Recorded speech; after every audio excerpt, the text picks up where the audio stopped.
The recording will be posted at some point, I assume. Precisely. Great.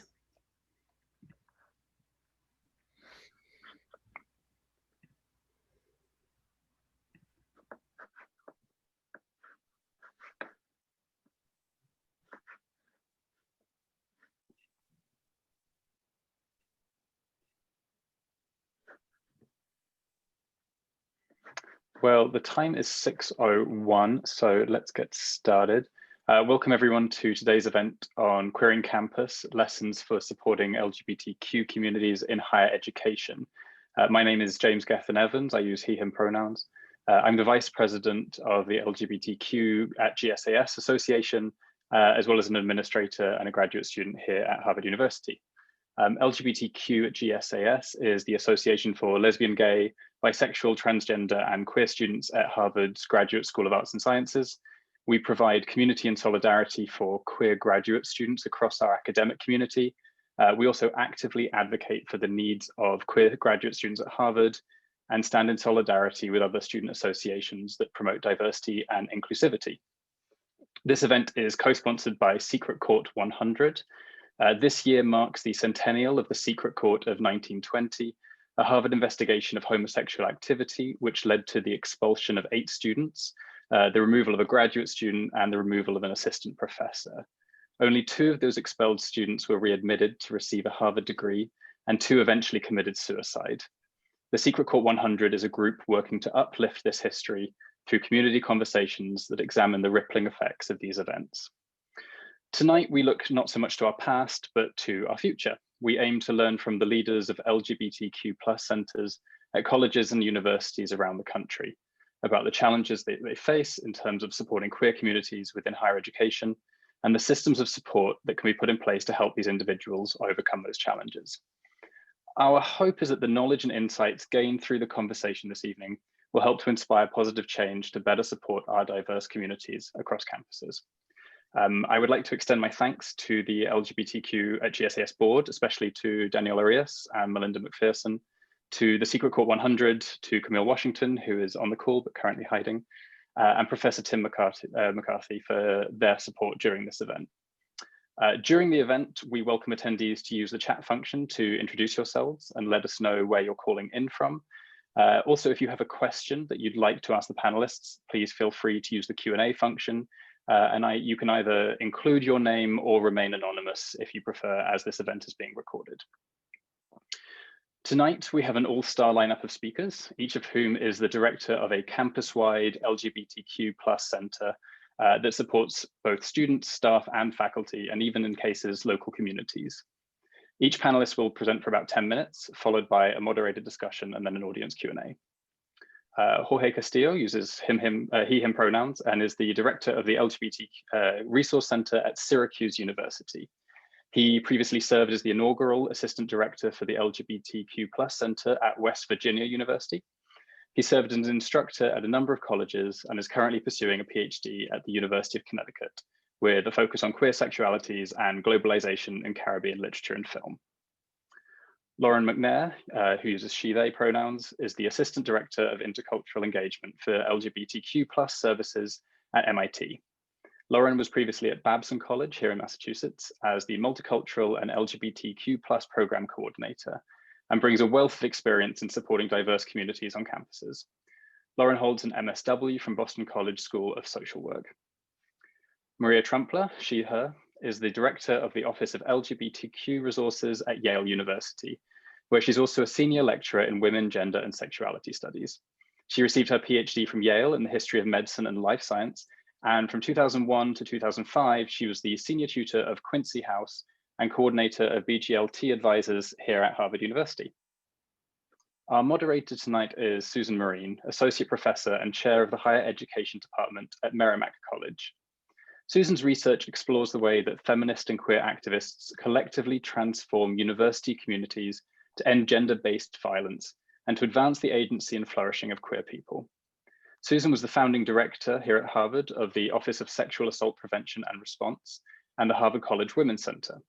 And she co-chaired the task force that led to the creation of the BGLTQ Center, or the QOFIS, at Harvard College in 2011. She's the author of Stonewall's Lesbian, Bisexual, Gay, Lesbian, and Transgender Students in Higher Education. So welcome to you all, and I hand it over to Professor Marie. Thank you so much, James, and thank you to all of the panelists and Camille and Tim and everybody who made it possible for me to be part of this event. I'm just so delighted to be part of this and be able to learn with and from all of you this evening and talk about the wonderful and amazing work of LGBTQ centers. They are both incredibly revolutionary and incredibly pragmatic places in my experience, and I'm so looking forward to hearing from all of you about your experiences. James, before we get started, you mentioned that each person would be speaking first before we do Q&A. So is there any particular order that you'd like that to happen in, or? I introduce people in alphabetical order, and if that works for everyone, we can stick with that. Wonderful. All right, great. So I guess on that note, Jorge, would you like to begin? Yes, of course. So I'll be giving just a very quick overview of what our center looks like now and the work that we're doing right now. Just 8 months of Zoom, and I'm still figuring out how to not mess it up. So give me one quick second so I can share my screen. Take your time. I'm showing you our pre-COVID living room and what it looks like. I'm not sure. Are you able to see a picture, PowerPoint? Yes. So this is our living room. This is our temporary home, and I can give more information later on as part of our Q&A. But we used to be located on the sort of periphery of the campus in a house, and as part of our reorganizing of the centers, the cultural centers, we were brought in closer to the center of campus, essentially. And so we're temporarily located in a cultural center suite in the 5th floor of the library. And we're actually moving in January to our permanent location, which is a renovated student center, the Shine Student Center, where we'll be co-located with our other 2 cultural centers, the Disability Cultural Center and the Office of Multicultural Affairs. But yeah, so this is our living room pre-COVID, where of course we try to make it as comfortable and as cozy as inviting as possible for anyone that wanted to just drop in. Looks nothing like that right now, actually. Everything is in storage. But again, generally speaking, our overview of the center, we focus on 3 areas, so community building, outreach and visibility, and intellectual and leadership development. That centers the experience of Syracuse University and SUNY ESF students and community members with marginalized sexualities and genders. And the link or the connection between the community members is very important. That's something that we can discuss later on. But we wanted to make sure that we weren't continuing to replicate these silo effects of providing services just for students, just within the university. So we wanted to make sure that our students both find community on campus, but also are able to maneuver the city and maneuver other spaces. Again, our 3 general areas, so educational opportunities, programs, and events. And then we've been doing a lot of virtual engagement lately. And just to give you a very brief overview. So we celebrate LGBTQ History Month in October. We have Trans Day of Remembrance and Trans Week of Liberation, as I'm sure most of you do. And then we have a lavender graduation at the end of the year. And then in terms of educational outreach, we provide 2-hour safe zone workshops, pronoun competency workshops, as well as sort of shorter LGBTQ 101s or trans 101s, and then consulting with areas based on any needs or that they might have. Now looking at our institutional commitments for LGBTQ inclusivity, I don't know why the second one started first. So we have our initiatives are on campus are provided by our LGBT Resource Center, my office or our office, as well as campus partners. As I mentioned earlier, we are one of 3 cultural centers, and we do a lot of collaborative work. So we're trying not to sort of separate our students' identities, especially marginalized student identities. And so we have an integration of LGBTQ presence in university documents, publications, applications, guidelines, and procedures. Again, we've been doing this, we're going on now 2 decades. And so there's been a lot of time for growth. There's been a lot of time to revise things, to look at things and adapt to how language has changed, how forms have changed. When we're asking information of students, of community members, knowing why we're asking, and that we're asking it in the most sensitive way and in a way that honors different marginalized identities. We have a chosen name and personal pronoun options on campus through our informational data system that sort of feeds through MySlice as our main platform that we use, and it feeds into our Blackboard. It feeds into other systems that provide information to staff and faculty, and that students are able to update. We have a clear and well-publicized bias response protocol. We encourage all faculty and staff to attend ongoing educational workshops. So we try to, we have monthly Safe Zone workshops that we offer regularly, but we also go into different departments, different offices, and work with them so that their faculty and staff are up to date. Again, these are all encouraged, they're not required. And so that also changes the tone of our conversations and how we can provide information for our community. And then finally, we provide visible LGBTQ allies for the entire university community. There's an array of committees that work on LGBTQ inclusivity, from Faculty Senate to within the Division of Enrollment and Student Experience. And then just, again, some more university resources. Our Cultural Center, we have an LGBT Studies minor. The Bard Center, the Arch, provides a gender-affirming group therapy. These are 3 examples of groups that have been hosted in the past. They change based on need, on interest, on counselor availability. We have a gender expansive support team through the Fall College, the Couple and Family Therapy Center. And then we have one of our committees is a pronoun, gender, and preferred name and advisory council. And they were the ones that have been tasked with sort of the more technical aspects of ensuring that the systems are able to be updated for chosen name and pronouns on MySlice. And then also the guarantees that students are able to get a free SEID replacement that matches their chosen name. So it's not an additional burden for them if they choose to change their name or they change their name. And then just an array of student organizations that we support. A great number of them are advised through our office. So Pride Union is our undergraduate. Pride Union and Color Collective are our 2 undergraduate groups, LGBT groups. Open Doors is a graduate program or student organization, excuse me.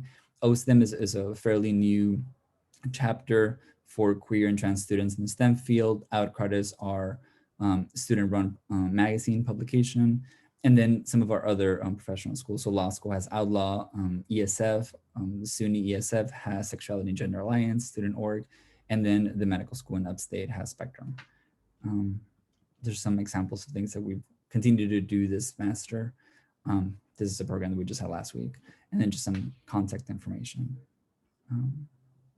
So I'll pass it on to our next panelist. Thank you, Jorge. That's wonderful. We'll talk later about how you do everything in a 24-hour day, but We don't sleep. That's evident, I'd say, yes. Lauren, I think you're next. Yes. Gonna just take that and do present. You think with 2 screens it'd be like way easier to like navigate, and it's not. It's fine. Cool. Boop. All right. Can you all see that? Fabulous. Mostly for the panelists because I cannot see anyone else that's like popping around. So I'm part of space. So let's say the final frontier, we lean real hard into our like space sort of theme. I wanted to start off a little bit about me. My name is Lauren. My pronouns are they, and she. My full title is the Assistant Director of Intercultural Engagement for LGBTQ+ services at the Social Justice Program Unit in Cross-Cultural Engagement underneath the Department of Student Life for MIT, which is mad long. Usually I just say I'm a professional gay because it's much shorter, even though I can't have that on business cards yet. I have been at MIT for almost 2 years in January. And most of the time there has been remote, as someone had pointed out recently. Like, did you know most of your time at MIT has been like COVID remoteness? I'm like, why would you say that to me? So hurtful. But I have been on campus. And again, when I first started with doing social justice programming and cross-cultural engagement, which is, again, I always say it's not a very good acronym because I'm like, where's the J in that? But it is an office that is a department that's 2 years old. And there's a whole like section that I'm going to talk about what does it mean. A little about me for a series of how did I get to MIT is like, I got my first degree at Colgate University for sociology, spent 2 years trying to figure out what I wanted to do because professional gay, clutch, professional student, not so much.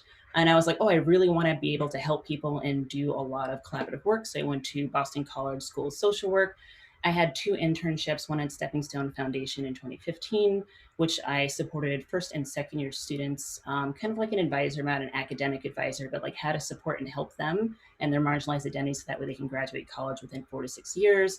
And then I wanted to do like a queer experience. And so I went to Greater Boston PFLAG for my second internship, where I did a lot of Safe Zone trainings, a lot of LGBTQ programs, not just within high schools and colleges, but also like my first time I ever did a training was like the maximum security prison. I'm like, I have no training. I've also done it for hospitals and for businesses. And from there, when I graduated, I went to Babson College and was the program coordinator for multicultural and LGBTQ work, which was really important to me because a lot of time with queer work, it can be very white centered. As someone who was not white, I was like, that's not going to fly. And so Babson College offered me the ability to have multiple identities and be able to share that. And then in 2019, I went on to MIT, which as assistant director of intercultural engagement was another way of being able to do multicultural work and LGBTQ work at the same time, as opposed to it being siloed. So the space mission, and again, it's something that I talk with students about, is a student-centered approach, because there's another side of the house that does the Office of Minority Education, which is the more academic. So we focus on students. It's to foster more inclusive, equitable, and affirming MIT campus climate. And again, it's the collaboration between the Office of Multicultural Programs and LGBTQ plus services, which makes space. And it's intersectional social justice education, support, community building, and leadership development. And space serves as a place where students can feel at home and exist in their wholeness while exploring all of their identities authentically with compassion and care. It's something that I'm sure a lot of you are familiar with, or maybe some of you know that like a lot of times students feel like they have to choose an identity. And for those who are like Black, for instance, feel like they can either be in Black spaces or queer spaces, but not both. In spaces like you can be your whole self here wherever you would like to be. A basic outline, as they call the crew, is their space, which has been around for 3 years. It's the melding of the 2 offices. There's an associate dean at the top, and then the 2 sides of the house is the Office of Multicultural Programs, who's been around for 10 years, and LGBTQ plus services, which has been around for 15 years. Both sides of the house have an assistant dean. Both sides of the house have an assistant director, and I'm the one for LGBTQ services. And then there's graduate staff, and for LGBTQ services, the 3-1 focuses on undergraduate students, 1 focuses on graduate students, and 1 focuses on LGBTQ mentorship. And then we have staff workers for both sides of the house because space is a physical space, and the Rainbow Lounge is also a physical space on the other side of campus, although right now we're digital, so the space is not open. And then for OMP, there's also the BSU, the Black Student Union, and the Latino Cultural Center, which also has physical spaces. And it's been really nice to be able to do programming for both and know that it's not just myself, because right now I'm the only full-time employee for LGBTQ services doing the work. But we also have the other side of the house that says, hey, how do we make sure that we're uplifting the voices of our students? And that way we can think intersectionally about the work that we do. Kind of like it. So what do I do is usually the question that I get a lot. People think that because of the work I do, I just console like sad gay kids on a couch. And I'm like, you know, sometimes, but a lot of the time it's programming, it's direct student support. It's also student club support. There's about 13 or 14 plus LGBTQ groups. They're not all active, and some of them are like secret clubs, and not secret because like they're hidden, although some are. Some are just secret to me because they forget to tell me about it. I do LGBTQ student trainings that are like 101 or trans and non-binary work. Sometimes I do LGBTQ staff education as well. I do influence and change policies at MIT. So when I'm like, hey, these policies are whack, they should be more inclusive. Sometimes I sit on boards and talk about how that can be done. I'm a sounding board for LGBTQ and multicultural topics. And then I advocate a lot for change and support on behalf of students. How can I use my position and power to be in places that students cannot be in to make sure that their voices are heard? So some of the programs that we do, and again, you can see like the About has like our mission statement. P-Town is a really big one. Last year, because this year it's COVID, so we didn't have it. P-Town is Provincetown. It's like on the arm of Massachusetts. For those who don't know, it's like the gay mecca. Like you're weird if you're not gay in P-Town. I take 40 students there, and it was the 17th annual time doing that on a retreat in the beginning of the semester to build community. And for some of our students, it's the first time that they've ever been around other queer people, or the first time that they've ever been out. We do Trans Awareness Week programs. We do things in the summer as well. Like students will like have a good break, and I'm like, I don't get one. I'm still here in the summer doing programs. We do workshops. We have spaces specifically for queer and trans people of color. lavender graduation. We have a newsletter that runs once a month that you can also find online. We have a Rainbow Compass LGBTQ mentorship program. We also have like an LGBTQ library. So in the physical space of the Rainbow Lounge, and I don't have pictures because I didn't think to take pictures and now we're not there. We have a physical library, and it's something not just for resources and material, but if it's like interracial gay horror book, I got it. Like, we have a whole bunch of different genres that students can look at, and that's also now digitized, so students can go ahead and look online and flip through our tag system for books that they want to read and see themselves reflected in there. We have weekly programs that happen, such as Webfam Friday. I think we're playing Among Us right now. It's pretty popular as like a game you can play. And then we have like the monthly like discussions and such like that. And then we have like a million places for folks to find us online, because it's been really interesting. I say interesting to do digital work right now, is how do we engage and reach students? And so we have like social media campaigns. We have like an email that people can always access and stuff like that. And then we have a couple of websites that people can go ahead and look at what programs we have, because they're open to all.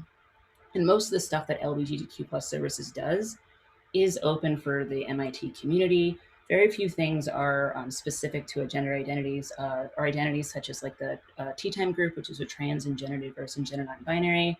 And even within the Rainbow Lounge, I said all the time, students know I joke a lot about it, you do not have to be gay to go to the Rainbow Lounge. I'm not going to card you at the door and be like, you're 10% gay, get out. You can just be in the Rainbow Lounge. As a really great space, and it's something that's been around for a while. So like, that's a quick nutshell of what I do and some of the work for MIT.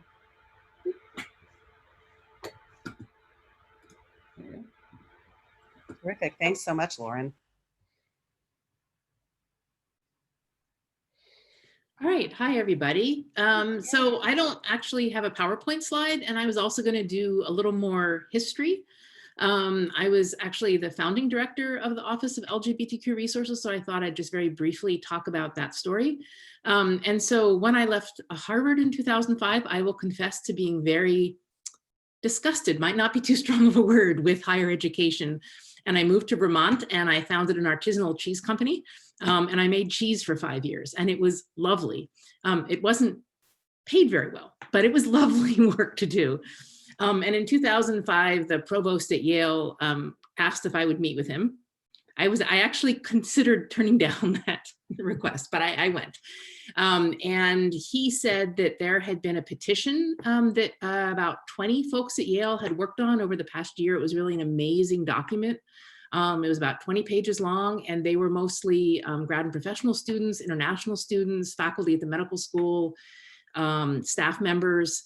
And this is in 2005, who felt in particular that they could not be open about their sexual orientation in classrooms or laboratories or workplaces. And that when people were saying, hey, over the weekend, my wife and I went to see this movie, ha, ha, ha, that they felt that if they shared what they did and who they did it with, that there would be repercussions. And so they felt that there needed to be some kind of a central person that they could go to consult with about that. And interestingly, like good Ivy League folks, they looked at what was being done at other schools. And this, you may be amused by this, but they looked at the title that I had, which was coordinator of BGLT advisors, which is really nothing like running a center, but it looked good and had my name on it. And so they actually had listed my name as one of the people who was doing this work at other Ivy League schools. And so the provost asked if I would be interested in spending a year talking more to the people who'd written the report, talking more to people around Harvard. There had been, around Yale, there had been efforts here and there to try to get something started. Larry Kramer had tried to donate money a few years earlier for a gay men's center, which ran into some difficulty. And also get to go visit other places. So actually, UMass and Stanford were two really good models that I got to go visit and really talk to the folks there. And so long story short, I said yes, that I would do this. The other piece, which is interesting too, is that I am also half faculty. So everyone who works at the office is half time. It's kind of an interesting history. It seems to work well for us. So the other piece is that women's gender and sexuality studies was having trouble at the time. that their enrollments were way down, the number of majors was way down, and people were saying, oh, we don't really need women's studies anymore because, hey, the English department and the art department teach about women, so we're good. And asked if I would come be director of undergraduate studies and really think through the curriculum and try to get more undergrads excited about what that field could do. And a lot of that was actually adding in sexuality studies classes, was a really good way to do that. So it was really a pretty nice job. So about starting the office, so I started first conceptually doing it, and I knew that I wanted to report as high as I possibly could in the administration. So I did not want to report to an associate dean of the college if I could help it. No shade to associate deans of colleges. But I ended up being able to report up to the provost, which was a little bit strange, but certainly a nice high place to be. At first I had no space. So at first it was nice because when I did things with the nursing school, for example, I would go over and find the nursing school and be in their space and do programming around LGBTQ issues. And then it got tiring. And in about, let's see, 2012 or 13, they gave us a space that was a physical office. And then it had 2 sofas outside and kind of a waiting room area. And unfortunately was not accessible to undergraduates unless we propped an outside door open, which we did for programs, but it wasn't a place that undergrads could just stop in, which was our vision. And then finally, 3 years ago in 2017, we got a really awesome space. The School of Management moved to a fancy new building, and the old building happened to be opposite the 2 new residential colleges that were opening. And they weren't trying to help us out, I will say. They wanted to make sure that the street that the 2 new colleges were on, which had been a pretty lonely street after dark, was busy. And so they wanted to make sure there were other reasons for students to go besides going to the 2 new colleges. And so just like out of the sky, this architect came and said, hey, we'd like to do your space. What would you like? And we got to just design this beautiful space. It has a beautiful kitchen with a programming area, a drop-in lounge area. We have managed to have it open this fall at reduced hours. And the students have been incredibly appreciative to have a queer space where they can physically be near each other, but also that follows all of the social distancing and mask wearing rules. All right, so that's the space piece. Another piece I should talk about is working on making Yale more inclusive for trans and non-binary folks. So I work on student, staff, and faculty, and recently increasingly alums. When I was hired, the provost also said to me that 2005 was the year that Yale added gender identity and gender expression to the non-discrimination policy. And he said to me that it was a relatively easy thing, like people didn't really object. And he said the reason people didn't object, I'm talking about people like the trustees of the university voting on it didn't object, because they said, oh, we don't discriminate on that basis. Okay. And he said to me wisely, actually, I think we discriminate so much we can't even see it. Right, that's why people can't see it. So he asked me to really pay attention to that. And so for the past 15 years, I probably spent about 40 to 50% of my time trying to see it myself, trying to make other people at Yale see it, and then trying to fix it and bring it up to best practices. So I think we're in a pretty good place in terms of that, but that was a ton of patient work, as I'm pretty sure all of my colleagues on this panel know. And then as far as staffing goes, I was the only person for a while. In 2017, there was Andrew Dow became formally part of the office. He had been an undergrad, so I'd known him when he was an undergrad, WGSS AFAM major. He came back and did a PhD in African American Studies and American Studies and was a graduate assistant. And then when he got his PhD, he joined the office as an associate director.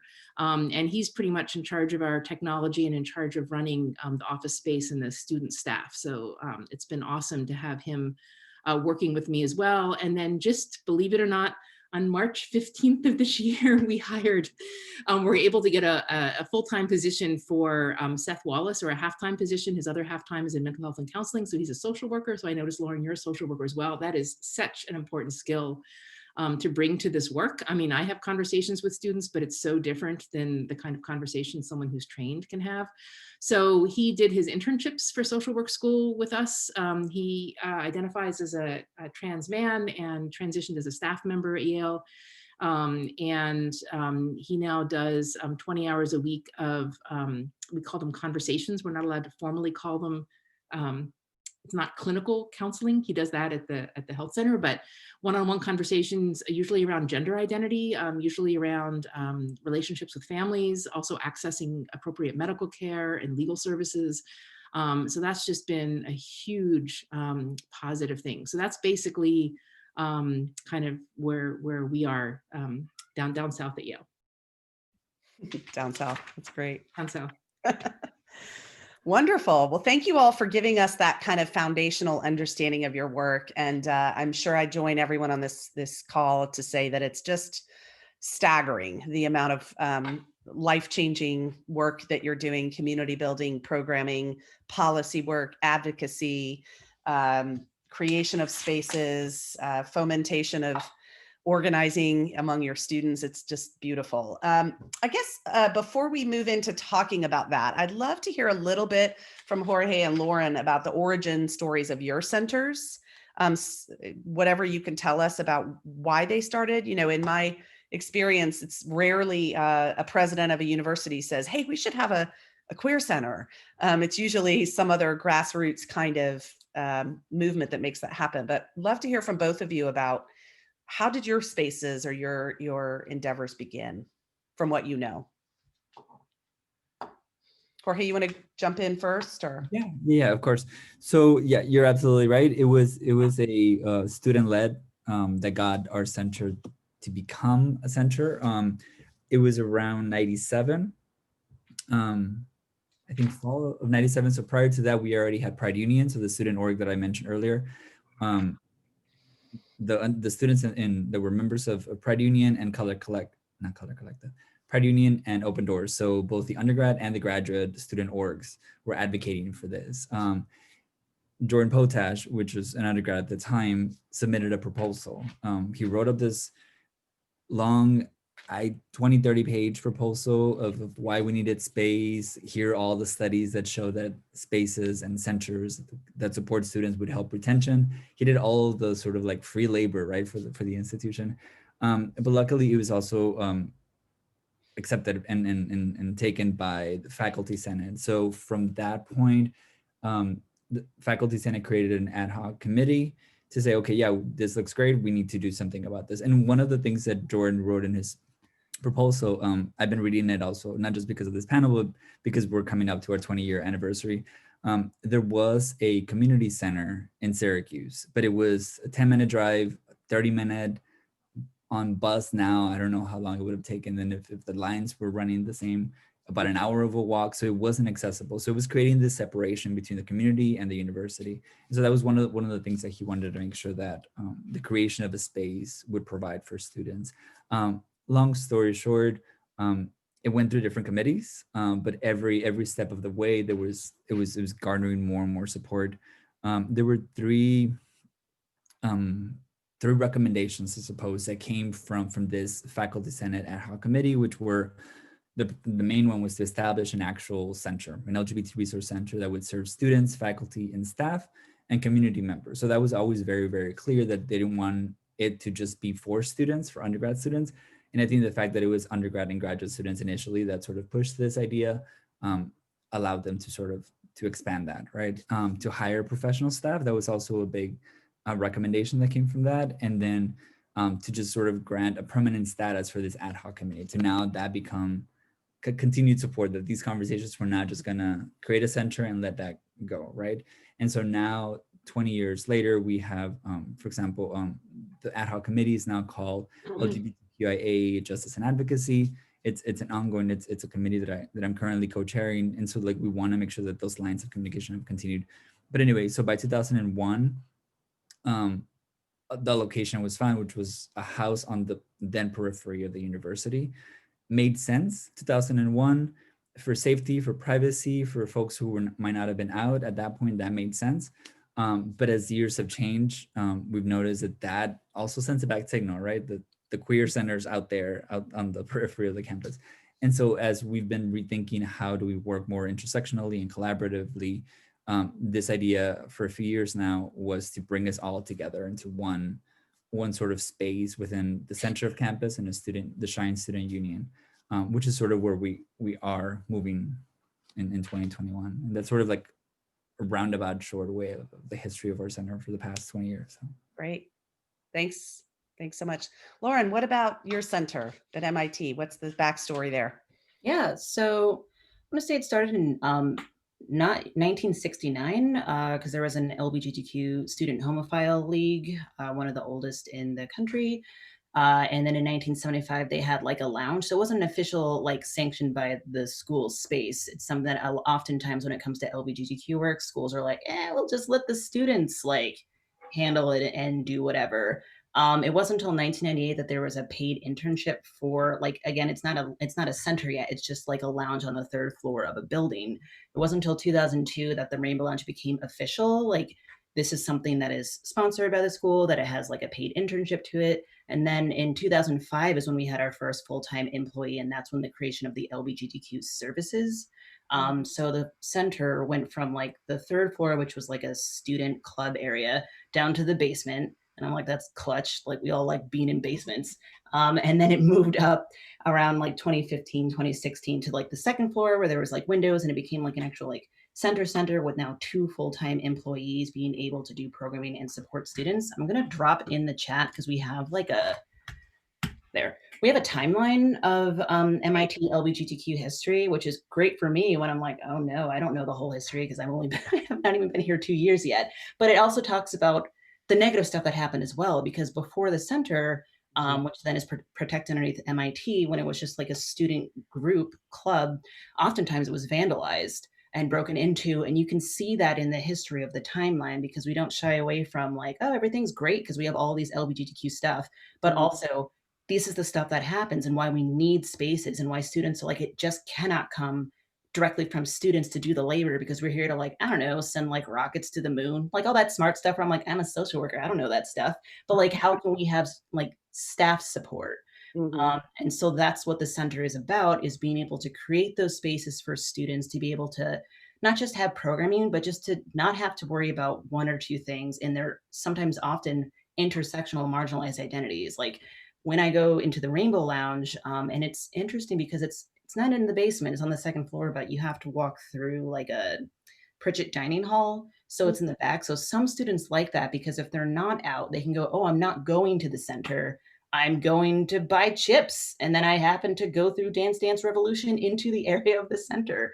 And others, like, I wish it was like a slightly more central place on campus. Because for those who aren't familiar, like, I don't think MIT is that big, but, you know, students like I have to go across campus all the time. And so the student center, like the general one, is on one side of campus. And then the Rainbow Lounge Center is like through the Infinite on the other side of campus. And sometimes students can find that as not as accessible. And then the other thing with the center is it's interesting because I had mentioned that a lot of times queer work is considered white work. And we were like, where the center is located, there's a living space that's considered to be very LGBTQ inhabited by students, and also very white, that people just assume that the center is another white space. And like, but I'm not white, and a lot of my students are not white who use the space. And so it's an interesting thing about the proximity of where the center is.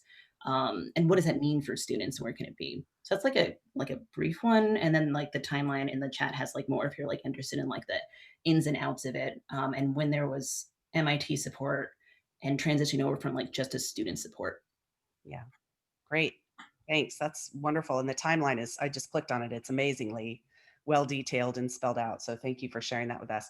So each of you talked about really the wide scope of what you do in your centers and how you do it. And as I only half jokingly commented, you know, I don't know how you do that, all of that in a 24-hour day, but you do. And yet we all know that, you know, university life requires prioritization. It requires us to figure out where to put our energy and our time in any given period. So I'd love to hear a little bit from each of you, how you think about that. How do you decide what your priorities are when so much is needed of you?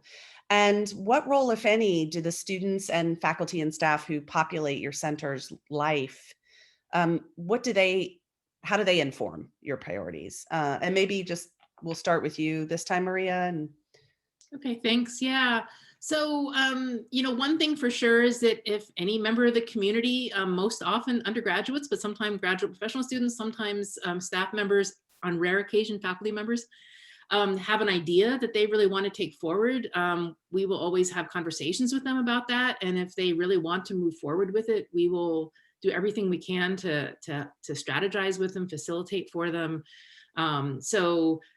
That's for sure something I think for me as well, keeping up with identifying what are the best practices. So the Consortium of LGBTQ Higher Education Professionals, which is our professional organization, has been super helpful with that. And just keeping track of like, what are the best practices that Yale should be doing. We have trailed in many, we have occasionally led. So that those have made me very happy when we've managed to do that. That's always a harder sell when you're the first one in the Ivy League to do something. Then I think it also just comes from what seems possible. So I see my work increasingly as being connecting with colleagues all over the university, like at health services, at the registrar's office, at technology, international students, and of just having conversations. And when there's a partner who is open to moving forward, totally jumping and taking advantage of that. Like for a while, we had a registrar who was not going to do chosen names or even rethink sex and gender categories. And it was frustrating because he was a member of the LGBTQ community. So I was thinking, well, that would make him more open to this, but for whatever reason, he had other priorities and it drove me nuts. And then all of a sudden we had got a new registrar who I do not believe is a member of our community, but totally gets the issues and just was open to initiatives and was asking me, so which initiatives should we do and how should we do them? And I was like, okay, I am going to now spend like 50% of my time making sure that this goes well, because that was an opening. Another good partner is at the gym. So we have a gym that's like for recreational athletics for everyone in the community to use. And obviously gyms and sports are a place that gender and gender inclusion is a real issue. So I have an awesome partner there, and but he's only willing to do so much every year. So like I have a project every year, and last summer we were about to have a pretty large all gender locker room. But that got put on hold for even just, he's struggling right now to have the gym like open. So we will come back to that. So I think those are the things. So community initiatives, national standards, national best practices, and then where are people willing to really make some big changes? And I will work with them to make those changes. Right. Working on kind of, as you said, connecting to that opportunity when the moment's right. Great. Lauryn, what about you? How do you think about prioritizing at MIT, given everything on your plate? A lot of it has to do, again, student-centered. I started January 2019, something coming up in 2 years. And my boss, who was the dean of LGBTQ service, so there was two, had told me in March, hey, I'm leaving to get a full-ride PhD. And I'm like, oh, dang, I just started. And so since August, I've been flying solo. So I've been juggling dean sorts of stuff. Like I do have to do fundraising to make sure that I can do programs. So talking with like donors and what does that look like?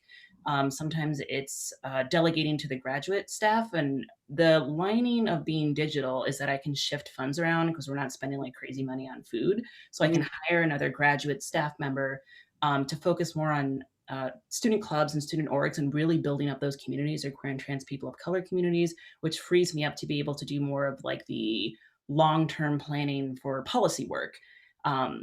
Because that is critically important for students and something that I can be here for, because students are here for like depends really, like it could be 3 years, or it could be like 7 years, or it can be, it's not like forever. And so when they're like, hey, we want to have all gender restrooms on campus, and like Harvard's probably the same way, like Cambridge has like the bathroom, like plumbers guild or whatever, like you have to go through Cambridge to talk about stuff like that, and pulling together higher level folks.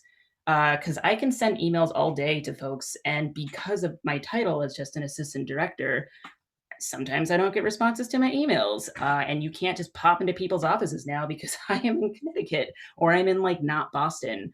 And some of it is driven again by student need and what they're looking for. So putting a lot of work into trans and non-binary work, not just because I'm part of that community, but because students are saying, Lauryn, we're looking for a community, we're looking for advocacy work, and we're looking for spaces. And that spaces could be having movie night together, or it could be creating some sort of like student club and org, or it could be just I don't know, mentorship program, which is something that I was able to then redo with the graduate assistant, because it's a program that requires 2 people to run. And for the longest time, I was just flying solo. And so now it's great to have some graduate staff for it. So part of it is student need, which directs the work that I do. And then some of it is creating boundaries. So because I'm part of the office, like underneath the umbrella of space and doing intercultural engagement, because of Black Lives Matter and everything that had happened in the beginning of this semester, we got inundated with so many requests for trainings, not just from students, but from staff. And HR was sending people our way. And I'm like, isn't that your job to train staff? Like, I do student work.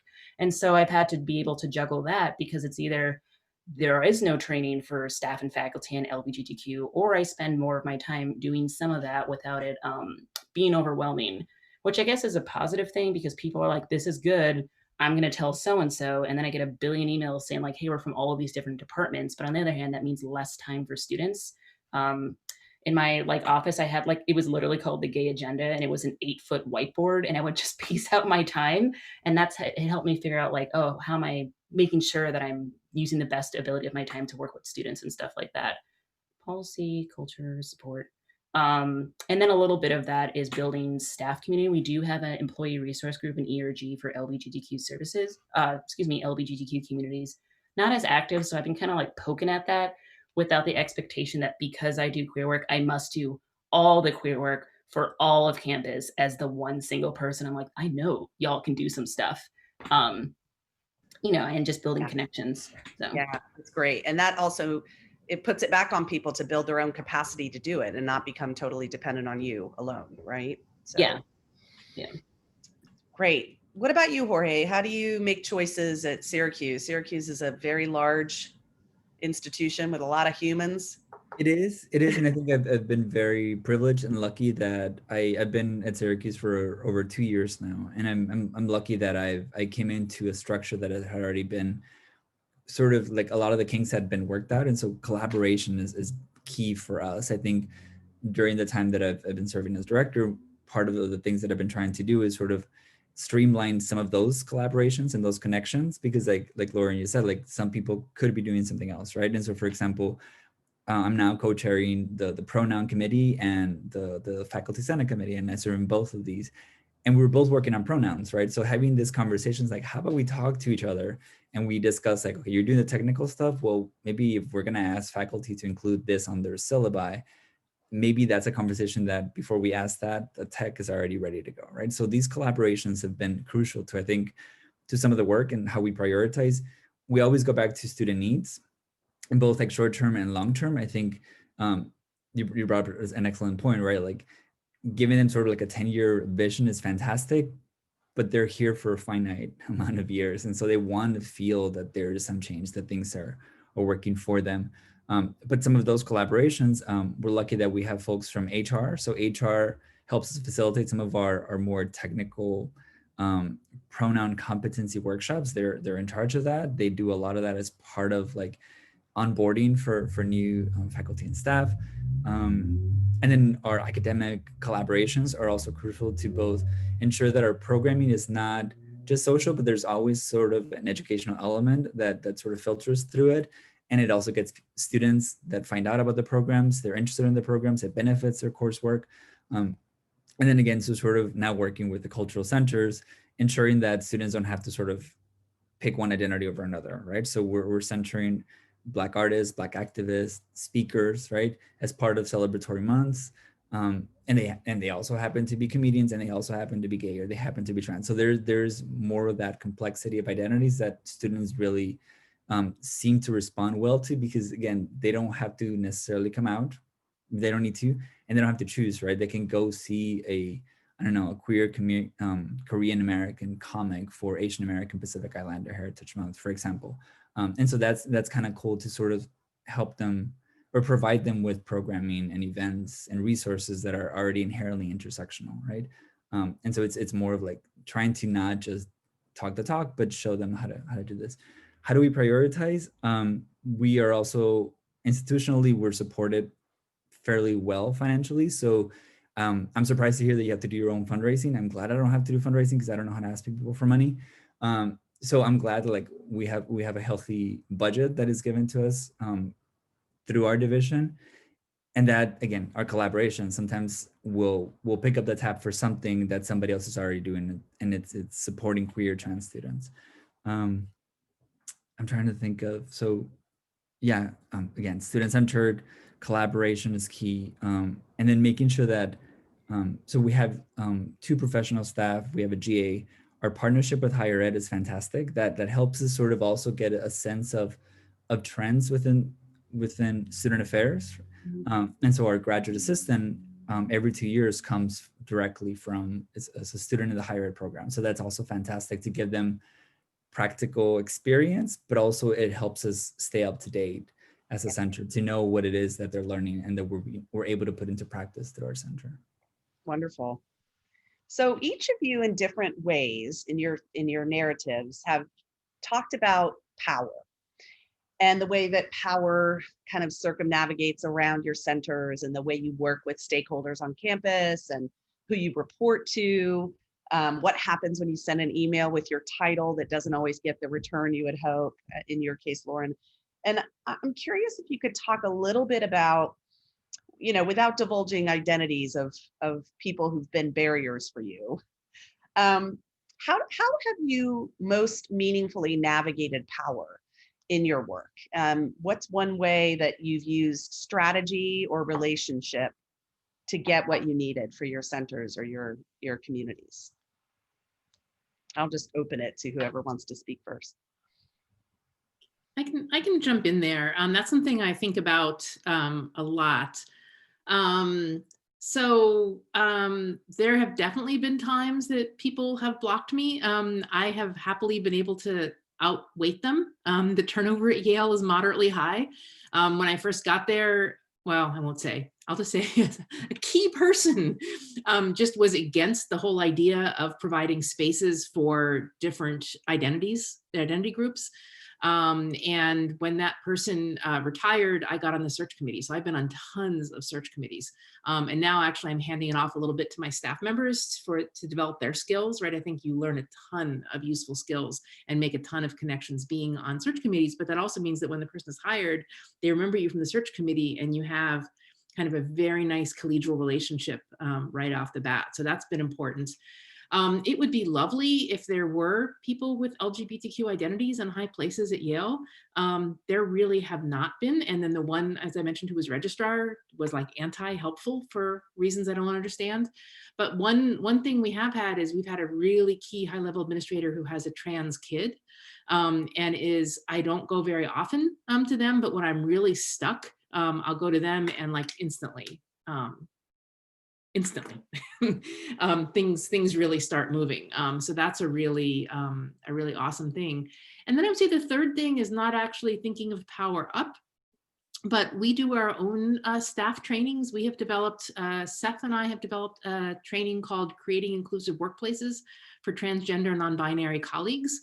And it's been really, really popular. We've trained over 2,000 staff members. And a key part of it is for them to be very active in looking around their own workplaces and the interactions that they have with anybody they have interactions with, and thinking about how they might make those interactions more inclusive. And we start with gender identity, but we, by the end of the discussion, are thinking, are these things that could work for other identities that you may not share? And so we now have 2,000 staff members, and they were voluntary. They're the ones who came to this workshop, who are out there like looking for, we used to have the certificates that students would get for pretty big graduation prizes, would say this is awarded to XY for the basis of his or her great work in extracurricular activities, right? And we're like, no, that can't be, but someone else, I would never have noticed that. One of the staff members who'd been to our trainings picked that up. We were able to get it changed. And so I really feel like that, to have 2,000 staff members like devoted to all the time watching out for things that are not the way they should be, and then fixing it themselves, or if they really can't, they'll come back to Seth or I and say, hey, how do I do this? And that's incredible. There's been nothing like that, actually. So the sort of power from really nurturing the grassroots, if you will. Great example. Jorge or Lauryn?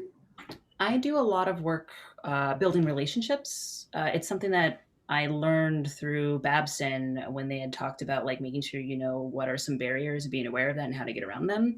And so a lot of times I'll go to my supervisor if there's some sort of like barrier to ask like, all right, this is what's happening. This is the strategies I have employed. What are some next steps? And it's really nice in both places that I've worked in where I have not had to fight alone because the people believed in the work that I was doing. And so they can go ahead and kick that up to others who are in higher positions of power to say, all right, this is what we can do to make sure that like your message is getting into the right ears, or that like, no, this is, you have to do these things. Or even just having documentation is like really important for some stuff. Not to say that I win all battles, because there's been times where what's happening right now is there's a lot of women's groups that are like, Lauryn, how do we make sure that we're more inclusive and what does that look like? And some of them are run through students and some of them are run through staff. And there's like a staff women's group who then like wanted to work with me. And then at the end essentially said like, nope, our group's for cisgender women. And I was so angry, I had to lay down. I was just so mad. And I was like, okay, like how can I help students in this? Because because you can't make staff do certain stuff sometimes, or faculty members, because it's not against the law to have a group against or for cisgender women.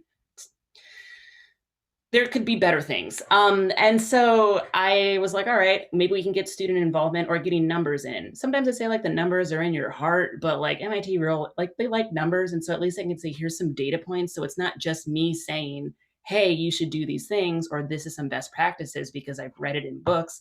Here's also students, many students, who I can also provide some data to say why you should do this. Because unfortunately, numbers can be important, even if it's like, it doesn't matter if there's no one right now. There will be at some point, and we shouldn't have to wait until there's a single student to raise this concern versus how do we be proactive as opposed to reactive. But relationships have been really, really useful, and just building them not for what people can do for me, but just even just in general, just to be like, hey, let's go have pre-pandemic coffee or something like that and hang out, or just pop into people's spaces. I used to walk around the Infinite during my lunch break. It's not like I'm taking extra time out of my day and go to people's offices and just say, hey, I'm Lauryn, this is my face. What are you doing? Let's hang out with staff and with students. And that also, because then they're more receptive to emails or receptive to, hey, I remember you.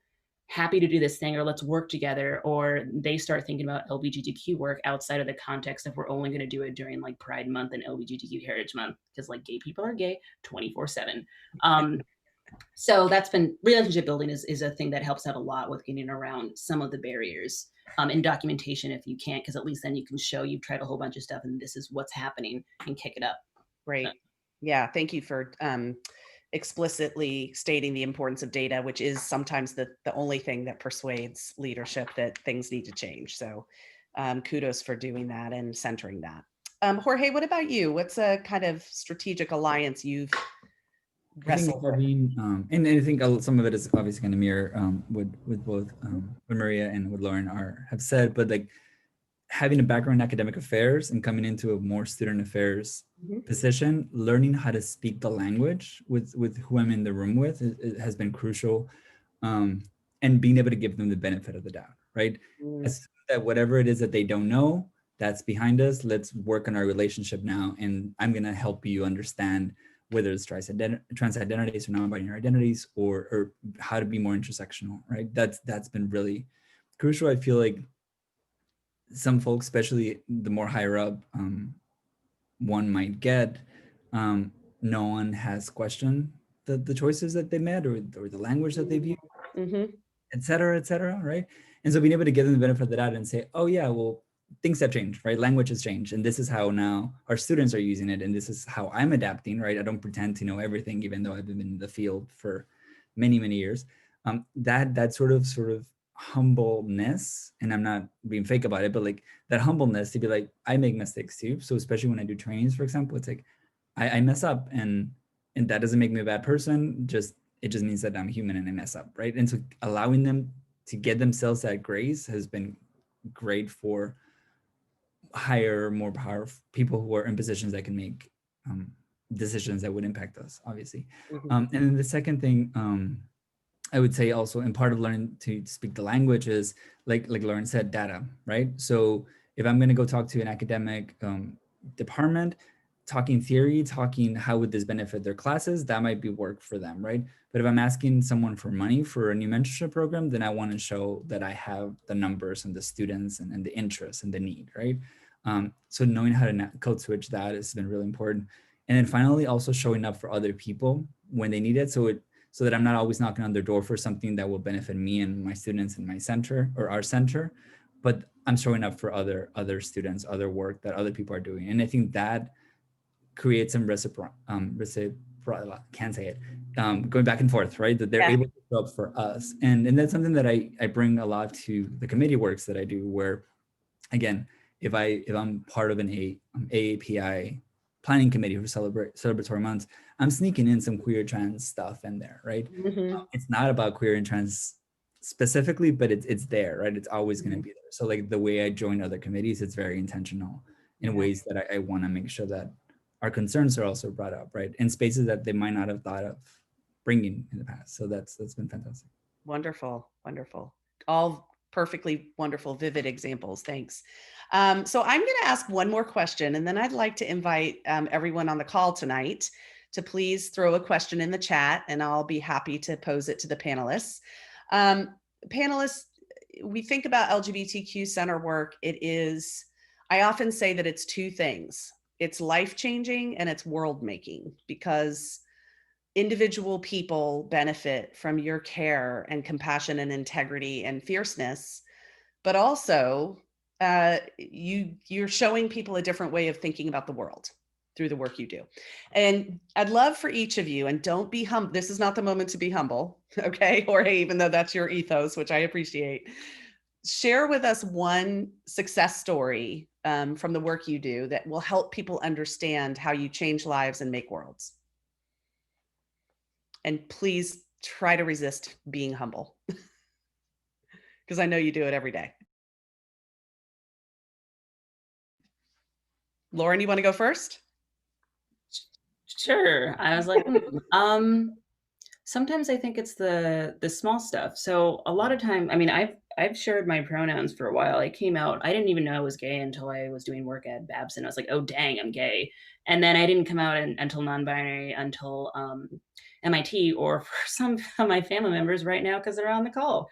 And so I say my pronouns everywhere, maybe not on the train, like, hey, Lauren, she, they, move your bag because I need to sit down.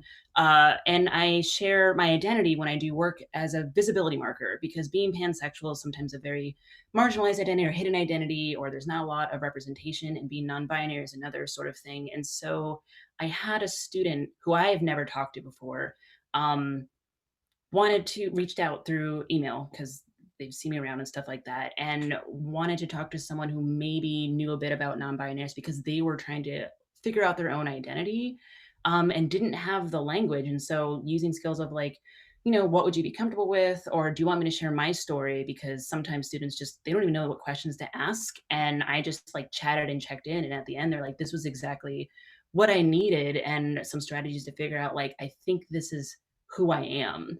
And those instances feel really meaningful, both for me and the work that I do, because a lot of the work that you do is just, you're never going to know the impact it could have on students. Sometimes I think, man, students don't like me. And then I get a lovely email. I'm like, oh, dang, I guess they did. And other times it's not really myself, but the work and the spaces that are there, because there's a lot of vulnerable students and at-risk behaviors. And last year, there was a lot of suicide ideation, and that was really tough within the community. And that's hard when you're part of those communities, to feel like, how do I make sure that I'm supporting students when also I'm affected by this as well?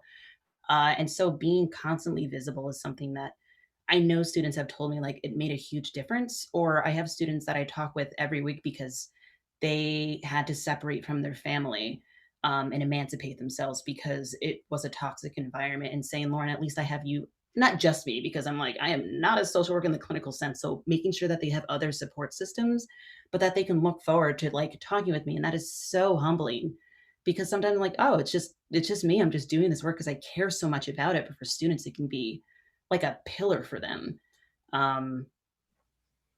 So I guess that's an example. So I'm just gonna like choke them, because like I meet with a student tomorrow, and just saying like, I can have someone to talk to who's like a adult gay, like someone I can look up to who does not judge me and who does not think that I'm wrong. Right. Right. Yeah. And who is surviving and thriving. Yeah. Yeah. What about you, Maria? So I'm thinking about my 15-year partnership with the health center at Yale. Yale has a pretty big HMO. I think there are 40,000 members. It's one of the biggest healthcare centers in New Haven. So it's both for students and also for staff and their dependents. That's how it gets so big. And when I started in 2005, in typical Yale fashion, they did provide hormones, but only if you asked the right person, they wouldn't put it in writing. And they claimed that they provided counseling on issues of gender, but they didn't actually have anyone who was trained in how to do that. And they did have a exclusion of what they called transsexual healthcare. I won't even go into how problematic that was. So basically the first effort was to try to get them to cover, to have competent trained counselors cover hormones and say it. And then also cover an increasing variety of surgeries. So we have, that took a few years. I won't go into total details, but sort of that was almost more working with HR and benefits sometimes. But then once they did start providing the healthcare to really support the healthcare providers in their own self-education, and also particularly like the medical assistants, the people who greet people in the waiting room and bring them back and chat a little bit while taking blood pressure. It's so crucial that they are familiar with transgender, non-binary identities and pronouns and legal names, and at Yale we call it preferred name, and to make sure that the medical records reflect, make it easier for them to do the right thing.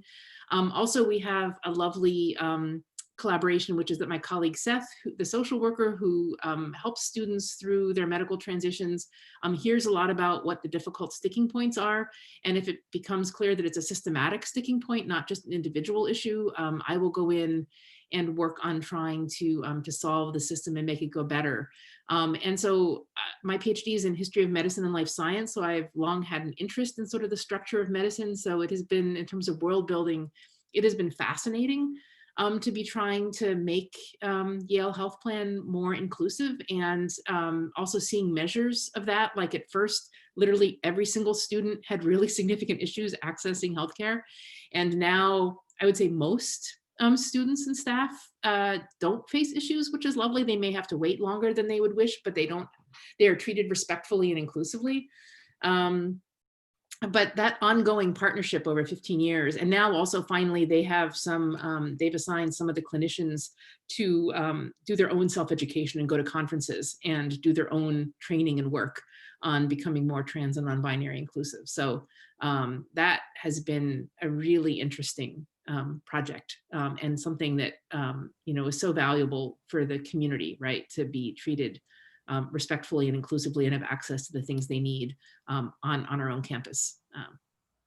That's really terrific. And I will tell you, Maria, that the question I get more than any other when people call me for consulting or just advice on working around this issue is, how do I get our health centers or our HMOs to be more responsive? So I think what you've done is a terrific example, and I really hope maybe you'll think about getting it out into the world a little bit, or writing about it someday so people can know more about how you did that. Thanks. Sure. Jorge, what about you? Tell us the story from your many successful. I think, and it's a very selfish story, I suppose, but I think I often go back to the young brown queer person that I was as an undergrad and think, what would have made a little bit of a difference, right? And so I go back to that thinking of how can I be that? And that requires some vulnerability on our part, right? That is other duties has assigned. But sharing your story, sharing that you're first gen, sharing that, you grew, like you went to a PWI, now you're working at a PWI, and making yourself available to students in that sense so that they can see themselves as like you said, sort of an adult gay, right? And humanizing yourself. I had a conversation a few weeks ago with a student about how like there are days when I'm not sure what I'm gonna do, right? Because we're all experiencing this anxiety of living in COVID, right? And I share that vulnerability of like, I'm exhausted too, and I'm anxious too, and I don't know what this is gonna look like, right? Mm-hmm. And sort of sharing those personal moments of of your own struggles that sometimes students don't see that, right? They think, oh, you're an adult, you have your life figured out. And it's like, well, sometimes for the most part, but there are moments when we don't, right? And I've noticed that students respond to that because they also can sort of take a breath and be like, okay, I don't have to have it all figured out. Like if Jorge obviously doesn't, right?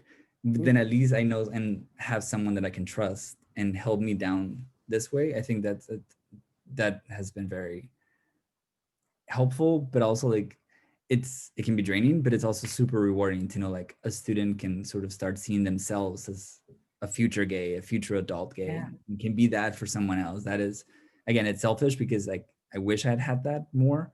Right. But I'm excited that there's a lot more young queers that will be that for someone else. That is personally very rewarding. So. Absolutely. Thank you. That's very important work. And the personal connection that both you and Lauryn spoke about with individual students is, again, life-changing, right? Because it gives people a vision of what their lives can be. We do have a few questions, so I want to kind of go through and ask you all to speak to them a little bit. Jackie Yun has asked if all your centers are always included both services and programs for grads and undergrads, or from the beginning, or was that a gradual change? And can you speak a little bit to how that changed? Because you all talked about grads in your narratives. I can jump in. For us, it was we always wanted to make sure, and I think part of it is the structure of Syracuse University. We have a SUNY SF campus, right, sort of in the same space. And so it was always, it's not going to be just SU, it's going to be SU and ESF. And as the center developed or as the initiatives developed, it was always, how do we benefit from what's already in the community, right? So making connections with ACR Health, making connections with Planned Parenthood, all of these organizations. So even today with our programs, there are very, very few programs that are exclusively for students, right? Everything is sort of open to the community. There are some discussion groups that are just for trans, non-binary students. There's some that is just for QT-POC. But for the most part, we want to, again, we don't check your gay card. We don't check whether you're undergrad or grad student. We don't check whether you're faculty or staff. Like, we want people to sort of see themselves throughout the generations as well. Yeah, we also were for the whole university community, grad, undergrad, grad professional, mostly because that group that came up with the petition to the provost, there were actually no undergrads on that committee. So I decided to include undergrads, right? They provide a certain energy and lifeblood of a center. But we've always done that, and our student programming, we play with how to integrate undergrads and grad students. The grad students in particular want some spaces to themselves because a lot of them are teaching fellows. They can't really relax and maybe speak freely if they're around students who they may be teaching. But sometimes people like being together. Our trans and non-binary weekly group has been all students and staff, actually. And this is the first fall we offered a grad professional option, and that has worked out really well. So that's the one thing we kind of play with, is how much to bring folks together, how much to have some events that allow folks to be with their own subgroup of students. Great.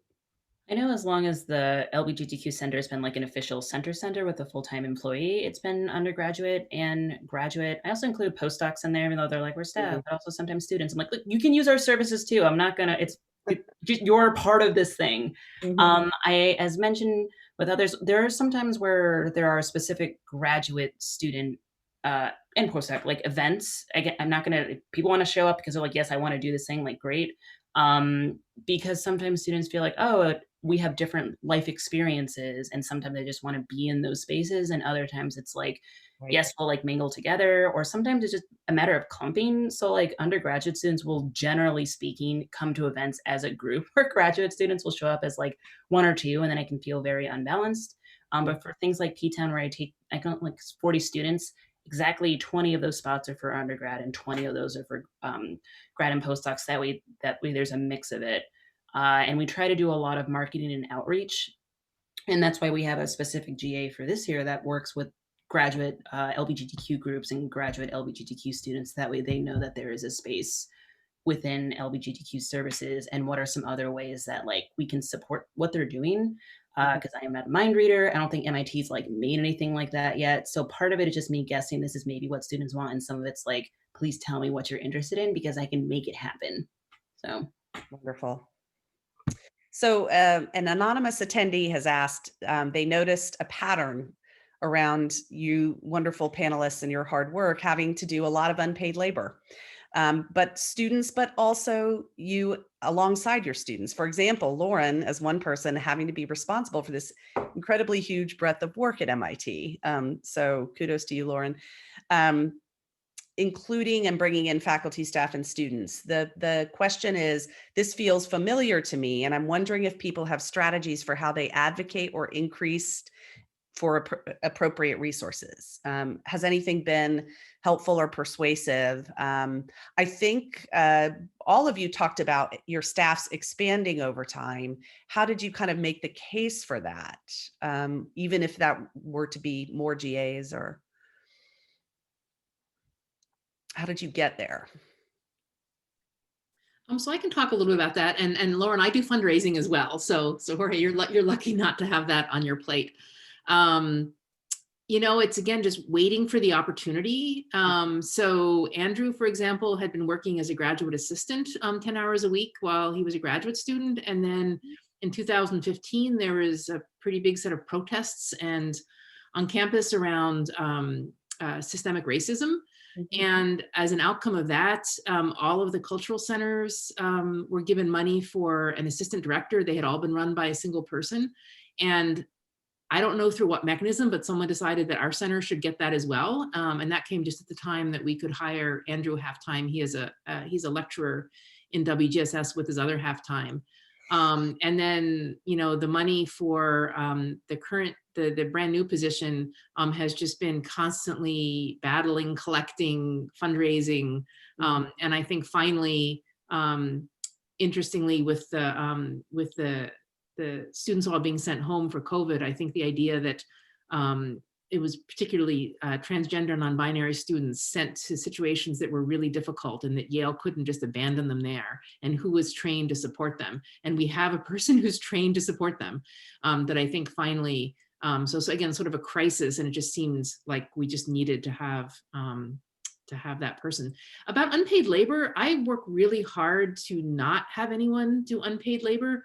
So I work really with my staff members. I'm usually about taking time off, limiting what they're doing, saying no.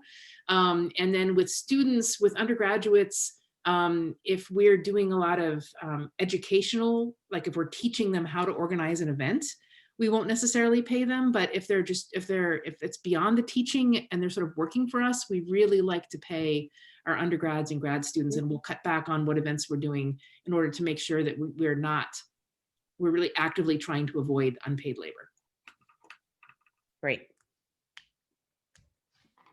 I would add, for the graduate students and undergraduate students who are on staff, they're all paid. And I even, like, if they're doing something on the weekend, I'm like, hey, make sure you track your hours so I can pay you. And make sure you're not working when you're not supposed to be working. And sometimes I'll send like eye emojis to them and be like, I know you're on your computer right now, get off your computer. I don't practice what I always do as I say, students, not as I do. I know that the need for a second person is because of my, the dean who was here had said there is an immense need to have more than one person in this position, and being able to advocate hard for it. When it comes to LGBTQ work, it can be very political, and it can be very, why should we have a second full-time employee doing LGBTQ work, and what's the need when it's such a small population of whatever? And that's not casting any sort of particular comments about MIT so much as just in general for institutions being like that. I have been without a direct supervisor. I have like a temp one, which is like on the Office of Multicultural Program side, but a dean for LGBTQ services since last August. So August of, 2019. And we still do not have one. And I don't know when that's happening, no matter how much I advocate for that. And I'm not sure about the why. And that can be very hard.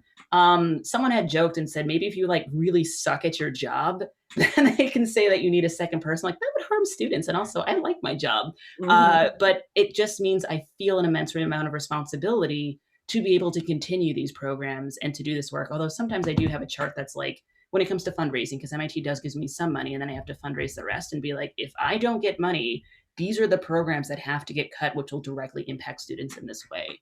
So that might be useful to have some concrete, again, going back to data to say like, this is what I can do and this is what I cannot do, or maybe doing a labor chart to say like, here's how many hours there are in a week that I'm supposed to do, and this is how many I'm actually doing. Whether you actually get money or funding is a completely different thing, because that can be outside the hands of even like people who love you. During COVID right now, like there's been no merit raises for folks, and there's been cuts from like the president. I'm like, that's cool, but I wish I had money. And so that's something where there's a hiring freeze going on. And then sometimes it's politics about what they prioritize is really important. I was hoping to probably strike while the iron was hot, because everything that's been going on, and be like, hey, you know what you need? More social justice work. Like a boss, I need one. So still advocating pretty hard, at least being able to document that and bring it up to my supervisors pretty often. So they know that like, hey, what's going on? So that could also be another thing as well. Great, thanks. I think for us, the framework was initially set to have like professional staff, and the support was always there. And so it hasn't been a huge battle necessarily, but I think now in my current role, already thinking, what will our bigger staff look like, right? So we're planning for in 3 years and 5 years, what it's going to look like, right? Our GA is paid. We have 4 student assistants that are paid. We've been getting creative with how we allow them to work virtually. We're having to do virtual programs, so we need students to do that. So obviously we're going to compensate them as though they're coming into our center to work. But even as I'm strategically, we're piloting a mentorship program in the spring, and that has worked great for our multicultural affairs partners. That's worked great for our disability cultural centers. So I'm planning in that direction. And I'm also like, and I think put it in the chat, thinking of internal grants that I can apply to, so that potentially we can hire a second GA, because we're creating a mentorship program that is going to need someone with more undivided attention, right? And I think having those sort of people that have done it before us, other centers, other spaces, helps us sort of make the case, right? And again, data always has to be, it answers, right? It allows them to write the check, and so we'll speak that language, right? Great. You can't just say, well, we want it because it's the right thing. It is the right thing, and these are the 10, 20 reasons we're going to give you for that. So Sure. I think both Maria and Jorge talked about process groups, and one of the participants would like to know more about the groups, how they came about, how students learn about them. How do you do you have a lot of hoops to jump through to set up a group support situation? Anything particularly interesting that you want to share about your group counseling, or counseling is the wrong word probably. I can be brief. Ours are, again, partnerships. So the ones that come through our center, they're discussion groups, they're affinity groups. There's nothing clinical necessarily. There's no counseling. Oftentimes it's peer-to-peer. Oftentimes it's a space to hang out and kvetch and just talk and share and build community. And then the ones that I mentioned come through our counseling center. So we want to make sure that it's like a cutie puck, if it's a cutie puck group, that, and so that way students also like, destigmatize mental health, right? And they think about that, like, yes, you can come talk to us and we will sit with you and talk to you. But also if there's something that is beyond what we can help you with, feel comfortable that there's other like counseling center groups. And so that's how we're able to, in our social work programs and our other colleges that facilitate their own groups, that helps, right? It divides the labor. Great. Yeah, we were lucky to partner with this social worker, and I felt more comfortable having a social worker involved, even though they're not strictly speaking clinical groups. And he's also been moving more towards training other people how to keep the conversations going, or the activities going, or the support going, but he's always like right there if anything becomes something more than the students want to handle. And we love the model, particularly when we have our physical space, of having a social worker right in the space, so that students who are reluctant to maybe search out mental health and counseling, they sort of know Seth, he walks around, he's like really cool, and that they know that people go talk to him in an office that we share. And so it makes it, I think, really easy to access that, which is a model that some of the other cultural centers at Yale, I think, are trying to explore. Great. So this might be a good question to sort of end on. We only have a few minutes left, and I'd love to hear from each of you.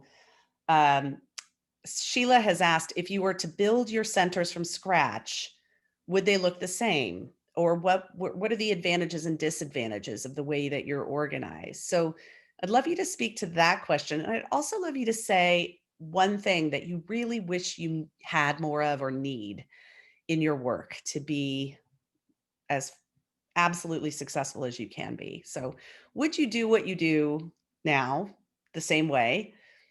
And what do you need to make your work maximally impactful?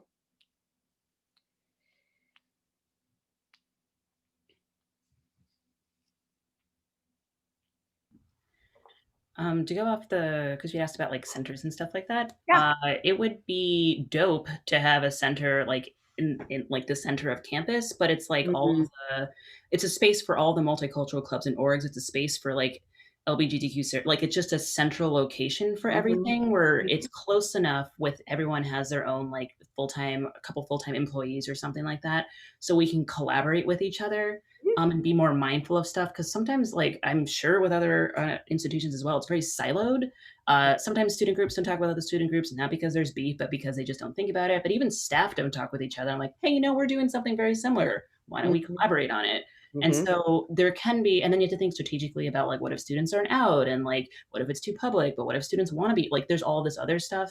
But it would be nice to have real estate, which is a little hard to get in Cambridge, where it's like a general area, because some of our student clubs and orgs, like the Black Student Union and Latino Cultural Center, have physical spaces, but AAPI groups do not, and Native and Indigenous groups do not. And so that would be an ideal thing, is just to have one. I'm looking at this as if it's like the Tower of Mordor or something, but like, just like a giant space and center. I think for me, what would be helpful with the work would be to have diversity and inclusion, well-informed and well-educated diversity and inclusion chairs in the different departments and different offices and different spaces. Because even though they're starting to have that, I get so many emails, and it's always the same questions about, I don't know anything about gay stuff, help us out. And so it'd be really useful, because that way it's more people doing the work and then holding their own like biology department or whatever themselves accountable to make sure there's sustainable long-term changes, that maybe there's a guiding hand of LGBTQ services, but we do not have to be everywhere, because everyone realizes it's part of their responsibility, even if you are not queer and non-binary and trans, to be able to continue to do that work 10 years and 20 years down the line. So great. Yeah, so for me, having been part of the whole development of this office, I'm actually just so grateful for all of the coincidences and the people who came on board, and it took forever to get our space, but our space is amazing. So I wouldn't change anything. It's just kind of, a set of challenges and opportunities that came along in a particular way to create this particular format. So I'm pretty, over the course of 15 years, I'm actually pretty happy with what we've been able to do. The one thing I would like is I am a little envious of Lauryn's situation of having the LGBTQ Center more integrated with other what we call Yale cultural centers, and it's a real challenge, because the 4 cultural centers that are based on ethnic identities and racial identities come up through the Dean of Yale College. I wouldn't have been able to do anything I've done if I had been coming up through an associate dean of Yale College. But on the other hand, I hardly ever see my colleagues. Like once a month we have a meeting, and that should not be that way. There is a brand new initiative at Yale called Belonging at Yale that just got articulated like last month, which is aiming to work on these issues for undergrad, grad professional staff, faculty, and alums. So I'm hoping that there'll be some way to take advantage of that, to not have LGBTQ sort of off in its own unique place. Great. I would say I also feel very lucky that I'm very excited by the new space that we're moving to, but even now it's sort of, I think it's like 85% done now. We do tours every other week, it feels. Now I'm thinking like, oh, I wish this were a little bit bigger, but it is really nice that we'll all be in one space. So all of the directors, all of the admin folks will be in that big suite that are sort of the intercultural centers, if you will, and that's LGBT, disability cultural centers, multicultural affairs. So I don't want to be greedy, but in an ideal world, if we had the entire floor, that would be fantastic, but it's great for now. But having room to grow would be ideal. I think we've mentioned data quite a bit, and if some of that responsibility came from sort of more of an administrative role, right? So if admissions started thinking of sensitive and I guess positive ways to ask about LGBTQ identities, to ask gender identity in a way that is relevant, that it's private for students, so that that information is already there and it's not us having to search for that information and find creative ways to be able to come up with the data when we're asking for money or when we're asking for things. I think that's a challenge that we're working on. But having an institution that is very receptive to that has sort of made my job a little bit easier in that sense. So they're like, oh yeah, why are we not asking? How do we ask it, right? How do we make it work? So terrific. So James has asked to close out with a question that he'd like to ask the panelists. So James, take it away. Thanks. So this is a question that has come in various guises from several people in the chat. And it's about if a college has essentially no LGBT program, or if they have very limited resources, they're a smaller school, it hasn't been granted by the provost, however it is. What would you recommend would be a good place to start? So if you're thinking about the trajectory of your centers from the very beginning, what would be one of the first things that you would enact?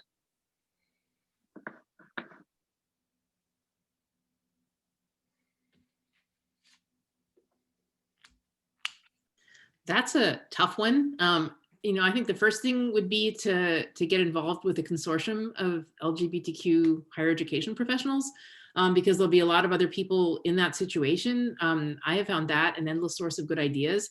I also think there's going to be some unpaid labor involved in getting whatever is going to happen off the ground. So I would first start with having coffee with people and finding who your allies are, collecting your allies. The ideal, if you can get a group of people that include students of all the kinds of students you have on a campus, staff, faculty, and some high-level administrator. If you can form a committee and start talking about, what are the other colleges like you in some way, however you define as like you, what do they offer, come up with something that one person could feasibly do of some kind, and make a proposal. So that would be my suggestion. I would do the same thing about finding resources or doing like benchmarking, essentially what other colleges are doing, maybe even thinking about or exploring what are some of the barriers for not having access to certain X, Y, and Z's, and what are some ways to like work around that? Like, is it a financial thing? Is it like ideology? Is it like, who knows? From a student perspective, because again, that can take a long time, depending on what long means, because sometimes long for students is like, if it's not done in 2 days, then like it's just forever, which again, I can understand. Sometimes I've done encourage students, because communities are so small, to reach out to other local colleges and say like, can I attend some of the stuff that's going on? I've actually had some Harvard students come to MIT programs in the past in communities, and vice versa. And so that could be another way of building community outside while also trying to build community inside, so you can still attend some stuff or see and experience some of what it's like if you don't have it institutionalized just yet. And it's also just strength in numbers as well. It's something I'm hoping to do, is to do more LGBTQ, like larger scale community, because our community is small. And so how do we use technology, and how do we lean on each other to build a larger network? So. Wonderful. I would say trying to replicate a little bit of how our center came to be. It was student orgs that sort of created the buzz around it, to encouraging students to organize and not to add labor to them, but as staff, then we can advise, we can sort of give some of that labor. I think, Lauren, you mentioned that was a fantastic idea of what are other universities doing. We've been partnering a lot with our LGBT studies minor, and we've been trying to set up sort of a network within Central New York area, because again, power in numbers, right? There aren't that many. And so having that academic connection with our cultural centers it shouldn't have to be this way, but it does sort of give the validation, right? That there is an academic side to the work that we're doing, right? We know it, but it also helps speak the language for other folks. So partnering, like looking at, if like, I forget who mentioned, like, I think it might've been you, Maria, about, oh, we don't need a women's and gender studies program because English is already teaching this, or they're teaching that. Well, no, like partnering with them, right? And making sure that African-American studies or Latino studies or Latinx studies, that they're also doing gender work, right? So finding ways to make those connections, the more you have. What seems to have helped our center come to fruition was that faculty senate support, right? And that, so having those multiple fronts really, really helped. Really wonderful strategy and thoughtful alliance building and programming that you're all doing. It's just so inspiring and hopeful. And I like to remind people that there's only about 200 colleges in the US that have any kind of designated staffed LGBT resource, and many of them are staffed by a graduate student. So we all have a lot of work to do to keep building the future of our community on campuses around the country. So again, I just want to thank the panelists so much. You're all three so inspiring. And thank you to James and Camille and the Secret Court 100 group. And James, unless you have anything you want to add, or Camille, to send us off, we'll close it there and bask in the glow of these amazing, amazing change agents. Nothing to add?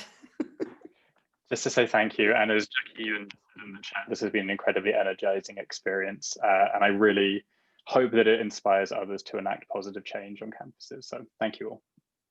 Yes, let's go forward and be queer. Thanks, everyone. Take care. Thank you.